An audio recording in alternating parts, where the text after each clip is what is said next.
नमस्कार, आप सभी के साथ मैं हूं प्रतिमा मिश्रा। दिन की हर बड़ी खबर के साथ शुरू करते हैं भारत की बात। शुरुआत उन खबरों से जिन पर विस्तार से होगी आज बात।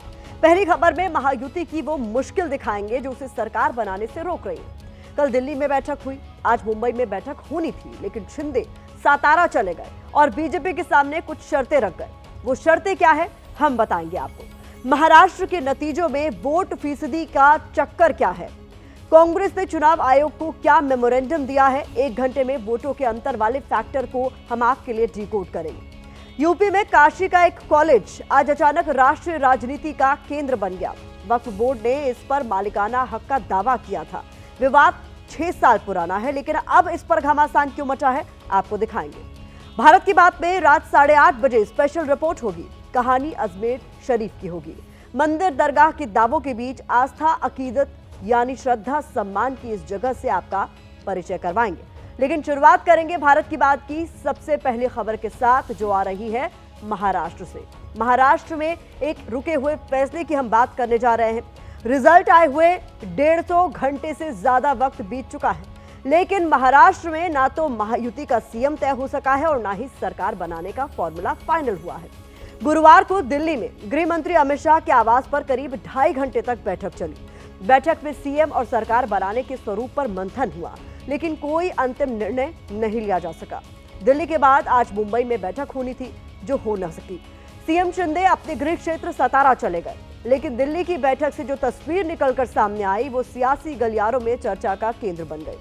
तस्वीर में गृह मंत्री अमित शाह देवेंद्र फडणवीस को बुके सौंप रहे हैं। दोनों के चेहरे पर मुस्कान है, लेकिन अमित शाह के बाईं तरफ खड़े एकनाथ शिंदे के चेहरे पर मायूसी की झलक दिख रही है। जैसे ही ये तस्वीर सामने आई, अलग अलग तरह की अटकलें लगनी शुरू हो गई। इस बीच एबीपी न्यूज संवाददाता गणेश ठाकुर ने महायुति के सीएम और सरकार पर एक्सक्लूसिव जानकारी हमारे साथ साझा की है। इसे देखने के बाद आपको समझ में आ जाएगा कि महायुति को सीएम का नाम तय करने और सरकार बनाने में मुश्किल कहां आ रही। बैठक अतिशय सकारात्मक झालेली आहे। अरे आमची भूमिका काल मी जाहीर केली की महायुतीच्या मुख्यमंत्री पदाच्या उमेदवाराला शिवसेनेचा पाठिंबा कालच मी दिलेला आहे। तस्वीर में जो दिखा और मीटिंग के बाद बाहर आकर एकनाथ शिंदे ने मीडिया से जो कहा, दोनों में काफी अंतर था। एबीपी न्यूज को सूत्रों से जो खबर मिली है उसके मुताबिक एकनाथ शिंदे ने मीटिंग में गृह मंत्री अमित शाह के साथ पार्टी का पक्ष रख दिया है। सूत्रों के मुताबिक शिंदे ने विधान परिषद के अध्यक्ष पद की मांग की है। इसके अलावा सरकार में 12 मंत्री पद भी मांगे हैं। शिंदे ने अमित शाह से ये भी अनुरोध किया कि पालक मंत्री देते समय भी शिवसेना का उचित सम्मान बनाए रखें। शिंदे ने एक बार फिर अमित शाह पर विश्वास करते हुए कहा कि महायुति में शिवसेना आपके साथ है। पूर्णपणे समन्वय आहे, सकारात्मक आम्ही सगळे आहोत। सक्का लाडका भाऊ ते सगळ्या पदांपेक्षा ते मोठं पद आहे मला, त्यामुळे उद्याही आमची बैठक होईल आणि 1-2 दिवसामध्ये निर्णय होईल। बैठक में डिप्टी सीएम को लेकर भी कोई फैसला नहीं हुआ। इसके साथ ही अमित शाह ने शिंदे की मांगों को लेकर भी कोई कमिटमेंट नहीं किया। खबर है कि शिंदे की मांगों पर दोबारा महाराष्ट्र में मंथन होगा। जरूरत पड़ी तो फिर से अंतिम चर्चा के लिए दिल्ली का रुख किया जाएगा। हालांकि सूत्रों के मुताबिक शिंदे ने बीजेपी के सीएम पर सहमति दे दी है और अब बीजेपी के सीएम देवेंद्र फडणवीस ही बनेंगे। ऐसे में वो बेहद सोच समझकर बीजेपी से बार्गेन कर रहे हैं। शिंदे की मांगों के ही चलते नए सीएम और शपथ ग्रहण में देरी हो रही है, क्योंकि बीजेपी शिंदे को निराश करने के मूड में भी नहीं है। क्योंकि शिंदे अगर नाराज हुए तो उसका असर केवल महाराष्ट्र में ही नहीं बल्कि दूसरे राज्यों में एनडीए में शामिल अन्य छोटे दलों पर भी पड़ेगा। ऐसे में बीजेपी ये बताने की कोशिश करेगी कि वो सहयोगियों के साथ अन्याय नहीं करती, जो साथ है उसका सम्मान करती है। अब सवाल यही है कि क्या बीजेपी शिंदे को अहम मंत्रालयों का जिम्मा सौंपेगी। जैसे ही ये पेच सुलझेगा, शपथ ग्रहण समारोह का शेड्यूल तय होगा। फिलहाल शपथ ग्रहण की तारीख अब 5 दिसंबर हो गई है। शिंदे गुट के खेमे से इस बीच लेटेस्ट अपडेट हमारे पास आया है। पार्टी के नेता संजय शिरसाट ने कहा है कि आज रात तक सब कुछ साफ हो जाएगा। शिंदे के गांव जाने पर उन्होंने कहा है कि जब भी बड़ा फैसला लेना होता है तब वो गांव जाते हैं। उन्होंने 2 दिसंबर को शपथ ग्रहण होने की बात भी कही है। उनको लगता है कि अपने को सोचने के लिए वक्त चाहिए, तो वो उनका गांव को प्रायोरिटी देते हैं। दरेगांव जाते हैं, वहाँ ना उनका मोबाइल लगता है ना कुछ लगता है, एक आराम से एक बड़ा निर्णय लेने का रहा तो हमेशा वो दरेगा वो गए हैं। शायद आज वो गए हैं, कल शाम तक कुछ तो निर्णय वो लेंगे जरूर। बड़ा निर्णय तो लेंगे जरूर। कि पॉलिटिकल जो हलचल हो रही है, जो उथल पुथल हो रही है, क्या करना चाहिए नहीं करना चाहिए, उसके बारे में वो जरूर निर्णय लेंगे। एक तरफ जहां महायुति में मुख्यमंत्री और सरकार बनाने के फॉर्मूले पर खींचतान चल रही है, दूसरी तरफ विपक्ष महाराष्ट्र में हार के दर्दे डेटा में डूबा हुआ है। महाराष्ट्र चुनाव में वोट प्रतिशत को कांग्रेस ने बड़ा मुद्दा बना लिया है और फिर से ईवीएम को कटघरे में खड़ा कर दिया है। इस बीच आज दिल्ली में महाराष्ट्र की हार के कारणों पर मंथन करने के लिए कांग्रेस वर्किंग कमेटी की बैठक हुई। बैठक में ईवीएम पर चर्चा की गई। बैठक में शुरुआती संबोधन देते हुए कांग्रेस अध्यक्ष मल्लिकार्जुन खड़गे ने कहा कि ईवीएम ने चुनाव प्रक्रिया को संदिग्ध बना दिया है। चुनाव आयोग एक संवैधानिक संस्था है, इसलिए इसे लेकर जितना कम कहा जाए उतना अच्छा। पर देश में फ्री और फेयर चुनाव सुनिश्चित करवाना चुनाव आयोग का संवैधानिक दायित्व है। इसके साथ ही उन्होंने कहा कि जैसे परिणाम आए हैं, कोई भी अंकगणित इसे जस्टिफाई करने में असमर्थ है। इससे पहले कांग्रेस महासचिव जयराम रमेश ने एक पोस्ट किया। पोस्ट में बताया गया कि महाराष्ट्र कांग्रेस के नेताओं ने नाना पटोले, मुकुल वासनिक और रमेश चेन्नीथला ने आयोग को इस मामले में एक मेमोरेंडम सौंपा है। इसमें वोट प्रतिशत को लेकर हुई गड़बड़ी का पूरा ब्यौरा दिया गया है। कांग्रेस के मेमोरेंडम की कॉपी इस वक्त मेरे पास भी मौजूद है, एक बार मैं आपको दिखाई देती हूं और फिर उसके बाद इसी चर्चा को हम कंटिन्यू करने वाले हैं। यही मेमोरेंडम सौंपा गया है। सीधे उन आंकड़ों पर आ जाते हैं जिनको लेकर विपक्ष आक्रामक है। हमने दर्शकों के लिए वोटिंग के आंकड़ों का एक पूरा चार्ट तैयार किया है ताकि आसानी से आपको ये पूरा मामला समझ में आ जाए। दरअसल महाराष्ट्र चुनाव में शाम के 5 से 6 बजे के बीच 1 घंटे का वोटिंग प्रतिशत इस पूरे विवाद का केंद्र बना है। चुनाव आयोग के डेटा के मुताबिक सभी 288 सीटों पर शाम 5 बजे तक 58.22% मतदान हुआ। वहीं रात को 11:30 बजे आयोग की तरफ से 65.02% का आंकड़ा दिया गया। इसके बाद एक फाइनल डेटा आया जिसमें कुल मतदान करीब 66.05% दिखाया गया, यानी 1 घंटे के अंतराल में करीब 8% वोटिंग का अंतर आ गया। यहां कांग्रेस ने चुनाव आयोग का हवाला देते हुए यह भी दावा किया कि इस घंटे में सभी सीटों पर करीब 76 लाख वोट पड़े। वैसे गौर करने वाली बात यह है कि आखिरी घंटों में जिन जिलों के भीतर 8% से ज्यादा वोटिंग हुई, उनमें से ज्यादातर पर कांग्रेस का सुपड़ा साफ है। यही कारण है कि कांग्रेस इस मुद्दे को जोर शोर से उठा रही है। विपक्ष के आरोपों को झारखंड के वोटिंग प्रतिशत से भी बल मिल रहा है, क्योंकि झारखंड में महाराष्ट्र के साथ दूसरे दौर की वोटिंग थी। यहां दोनों फेज में जो वोटिंग प्रतिशत रहा, उसके मुताबिक पहले चरण की वोटिंग का पैटर्न देखें तो 43 सीटों पर शाम 5 बजे तक 64.86% वोट डाले गए, जबकि फाइनल आंकड़ा 66.48% रहा, करीब 1.5% ज्यादा। दूसरे दौर की वोटिंग में 38 सीटों पर शाम 5 बजे तक 67.59% वोट डाले गए, जबकि फाइनल आंकड़ा 68.45% रहा। मतलब आखिरी 1 घंटे में वोटिंग प्रतिशत का अंतर 1% से भी कम रहा। यहां गौर करने वाली बात यह है कि झारखंड में दोनों दौर की वोटिंग में आखिरी घंटे का वोट प्रतिशत महाराष्ट्र के मुकाबले काफी कम रहा। एक बार फिर कांग्रेस के मेमोरेंडम पर वापस आ जाते हैं। हमने भारत की बात के दर्शकों के लिए कांग्रेस के 5 पेज वाले पूरे मेमोरेंडम का अध्ययन किया। इसमें कांग्रेस की तरफ से जो बड़े आरोप लगाए गए हैं या जिन पॉइंट्स को मुद्दा बनाया गया है, वो कुछ इस तरह से है। पेज नंबर 2 पर सबसे ऊपर लिखा गया है कि हर निर्वाचन क्षेत्र में फाइनल वोटर लिस्ट में मनमाने ढंग से बदलाव किया गया। हर विधानसभा क्षेत्र की फाइनल वोटर लिस्ट में पहले 10,000 वोटर हटाए गए और फिर जोड़ दिए गए। कांग्रेस का आरोप है कि राज्य में शासित सरकार ने सरकारी तंत्र का इस्तेमाल कर वोटरों की संख्या में गड़बड़ी की, जिससे जुलाई से लेकर नवंबर महीने तक 47 लाख वोटर अचानक बढ़ गए। इनमें से 50 विधानसभा क्षेत्रों में करीब 50,000 वोटर बढ़े। कांग्रेस का यह भी दावा है कि इन 50 सीटों में से 47 पर सत्ताधारी पार्टी और उसके सहयोगियों ने जीत हासिल की। इन आरोपों पर कांग्रेस ने चुनाव आयोग को रुख स्पष्ट करने के लिए कहा है। इस बीच एनसीपी शरद गुट के नेता जितेंद्र आवाड़ ने एक वीडियो शेयर किया है। ये वीडियो एमएनएस के उम्मीदवार रहे राजेश येरुणकर का है, जो वोटों में धांधली का आरोप लगा रहे हैं। फिलहाल कांग्रेस के आरोपों के बाद महाराष्ट्र का राजनीतिक तापमान एक बार फिर से बढ़ गया है। पक्ष और विपक्ष के बीच आरोप प्रत्यारोप वाली बयानबाजी शुरू हो गई है।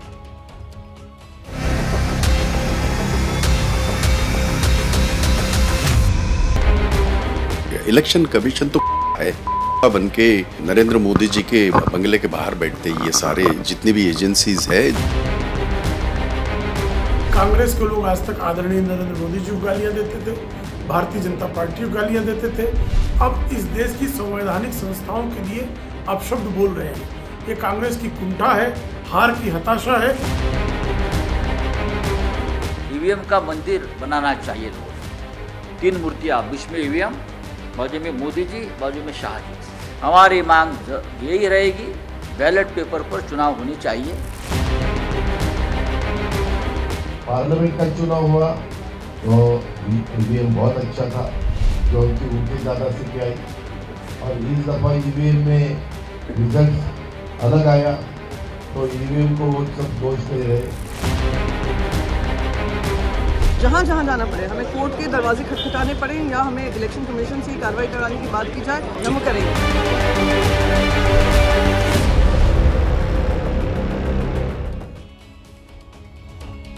हालांकि इससे उलट कांग्रेस के वरिष्ठ नेता पी चिदम्बरम ने ईवीएम को लेकर पार्टी से अलग बात रखी है।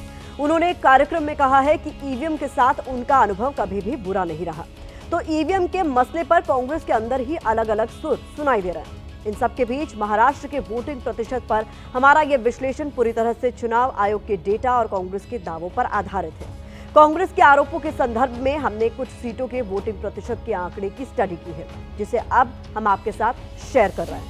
महाराष्ट्र के अहमदनगर जिले में 12 विधानसभा सीटें हैं। इनमें शाम 5 बजे तक 61.95% वोटिंग हुई, जबकि रात 11:30 बजे का आंकड़ा 71.73% रहा। अंतर 9.78% का रहा। यहां 12 में से 10 सीटें बीजेपी जीती और 2 कांग्रेस के खाते में गई। जलगांव जिला भी सीटों के मामले में काफी वजनदार है। यहां 11 सीटें हैं। इनमें शाम 5 बजे तक 54.69% वोट डाले गए, जबकि रात 11:30 बजे का आंकड़ा 64.42% आया। अंतर 9.73% रहा। यहां सभी 11 सीटें बीजेपी जीत गई।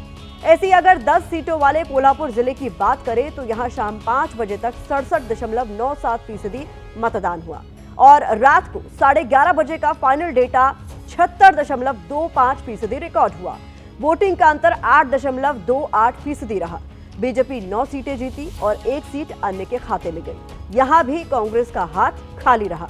महाराष्ट्र के ऐसे करीब 9 जिले हैं जहां वोटिंग परसेंटेज का यही ट्रेंड देखने को मिला और कांग्रेस को जबरदस्त नुकसान हुआ। फिलहाल भारत की बात के फोकस में अगर इस खबर को देखें तो आंकड़े किसी के सगे नहीं होते। उन्हें जिस तरह से तोड़ो मरोड़ो उसी तरह के नतीजे दिखाते हैं। आपकी जीत के आंकड़ों को भी आपकी पराजय का हार बनाकर पहनाया जा सकता है। इसलिए कई बार सफलता और बर्बादी एक साथ आ जाते हैं। महाराष्ट्र के बाद खबरों की दिशा को यूपी की तरफ मोड़ते हैं। बात करते हैं उत्तर प्रदेश में काशी के एक कॉलेज की, जो अचानक राष्ट्रीय राजनीति के केंद्र में आ गया है। इसकी वजह है 115 साल पुराने उदय प्रताप कॉलेज पर वक्फ बोर्ड की संपत्ति होने का दावा। हालांकि ये दावा नया नहीं है, लेकिन वक्फ संशोधन बिल पर बहस के बीच ये मामला एक बार फिर से चर्चा का विषय बन गया है। मामले ने इसमें भी तूल पकड़ा है क्योंकि आजकल कई जगह मस्जिदों में मंदिर होने के दावे किए जा रहे हैं। ये मामला इसलिए अलग है क्योंकि यहाँ पहली बार मुस्लिम संगठन की तरफ से हिंदू संपत्ति पर दावा किया गया था। लिहाजा माहौल देखकर सहूलियत के हिसाब से सियासतदानों ने इस मसले को फिर से हवा दे दी। अब इस पर प्रदेश के सियासी गलियारों का माहौल गरमाने लगा है। हम आपको इस पूरे विवाद की क्रोनोलॉजी बताएंगे, लेकिन पहले इससे जुड़ा आज का अपडेट दे देते हैं। कॉलेज परिसर में दाखिल होते ही करीब 100 मीटर की दूरी पर एक मस्जिद है। यहाँ आसपास के लोग शुक्रवार यानी जुमे के दिन नमाज अदा करने आते हैं, लेकिन मामले के तूल पकड़ने के बाद कॉलेज के छात्रों ने कहा है कि यहाँ नमाज नहीं होने देंगे। छात्रों के गुस्से को देखते हुए यहाँ भारी संख्या में सुरक्षा बलों की तैनाती कर दी गई। पुलिस के साथ पीएसी के जवान कॉलेज कैंपस में ड्यूटी पर थे। बीते रविवार को ही संभल जिले में मस्जिद को लेकर संग्राम हुआ था। ऐसे में हिंसा की आशंका के मद्देनजर प्रशासन पूरी तरह मुस्तैद था। हमारे संवाददाता निशान चतुर्वेदी ने कॉलेज कैंपस से ग्राउंड रिपोर्ट भेजी है, जो मौके पर हालात की संवेदनशीलता को दिखाती है।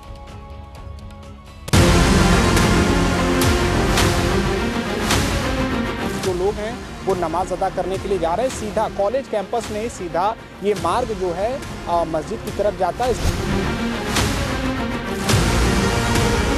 जब तक ये निर्णय न हो जाता है कि ये किसकी प्रॉपर्टी है, तब तक यहाँ नमाजियों को रोका जाए, क्योंकि ये शिक्षा का मंदिर है, यहाँ बच्चे पढ़ने आते हैं और यहाँ ये लोग सौहार्द बिगाड़ रहे हैं। आज जुमे की नमाज का दिन है, ऐसे में जो हलचल था कॉलेज परिसर में वक्फ संपत्ति होने का दावा जो किया जा रहा था, उस बात का ध्यान रखते हुए प्रशासन ने जो अतिरिक्त सुरक्षा बल है उसकी तैनाती की है। किसी के कह देने से कि ये हमारी जमीन है, खाली करा दो, उसकी जांच होगी, नहीं है तो नहीं मिलेगा।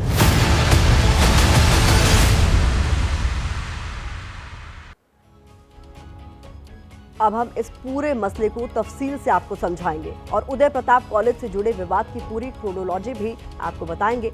ये मामला कब, कैसे और क्यों चर्चा में आया, इस रिपोर्ट के जरिए समझिए।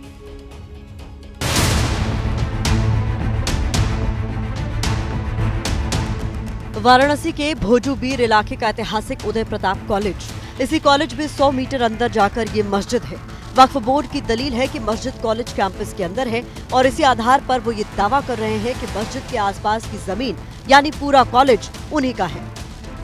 कॉलेज के अस्तित्व पर दावा ठोकने वाली ये कहानी 6 साल पुरानी है।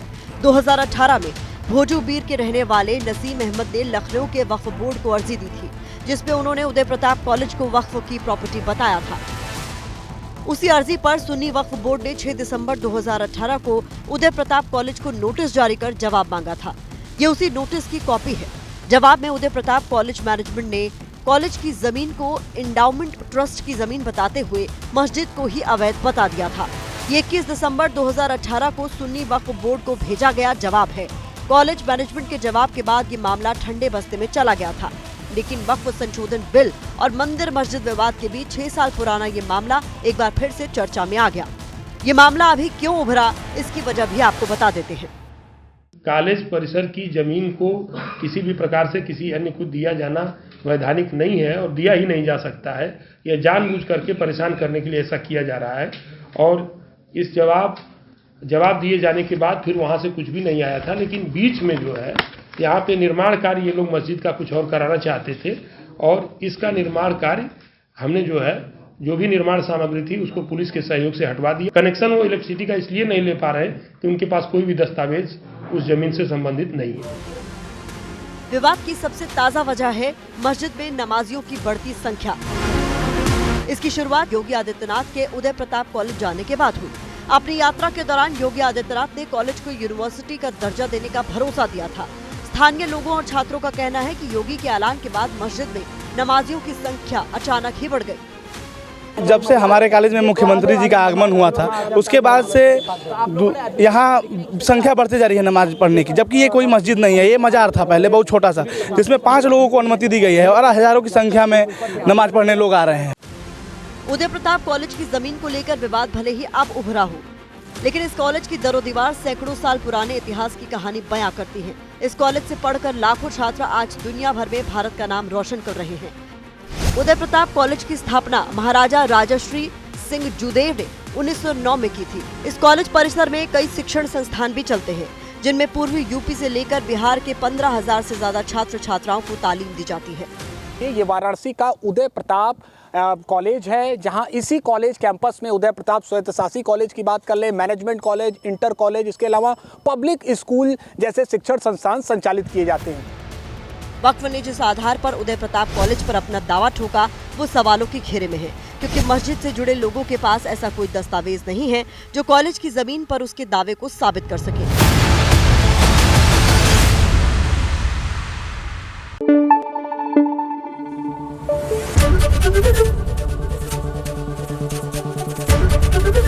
ABP न्यूज आपको रखे आगे।